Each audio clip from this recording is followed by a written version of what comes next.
Аливаа улсад бол үндсэн хууль бол ерөөсөө хамгийн дээд эрх зүйн акт. Үндсэн хууль бүтээн гэдэг үйл явдал бол ер нь түүх талаас авч эцгэд аливаа нийгмийн эрс өөрчлөлт гарсны дараа үндсэн хуулийг шинжлэх, өөрчлөх тийм ээ ийм үйл явдал болдгийм билээ. 1992 онд батлагдсан үндсэн хууль бол 1989 онд Монгол улсад явагдсан нийгмийн өөрчлөлтийн үр дүнд 92 оны үндсэн хууль бол батлагдсан.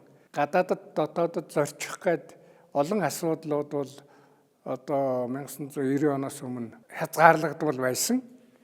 Тэгээд энэ байдлыг одоо 1989-90 онд Монгол улсад явагдсан нийгмийн өөрчлөлтийн дагуу үндсэн хуульдаа оруулах тийм ээ ард иргэд залуучуудаа гадаад дотоод явах, гадаад паспорт эрхлэх, эзэмших эрхийг одоо ямар нэгэн зөвшөөрлгүйгээр иргэн өөрөө зөвшөөрч тийм ээ явдаг гэх мэтлэнгийн тэгээд дээр нь хөдөлмөр байна. Аливаа хөдөлмөрийг одоо хувийн өмчтөөр төсгөлсөн байх. Эдийн засаг нь одоо олон хэлбэртэй тийм ээ нээлттэй байх гэх мэтлэн энэ олон зүйлүүдийг 92 оны үндсэн хуулиар нээж өгсөн учраас 92 оны үндсэн хууль бол түүнээс өмнө одоо батлагдсан үндсэн хуулиас зарчмын шал өөр ялгаатай ийм одоо үндсэн хууль болсон байдаг юм аа.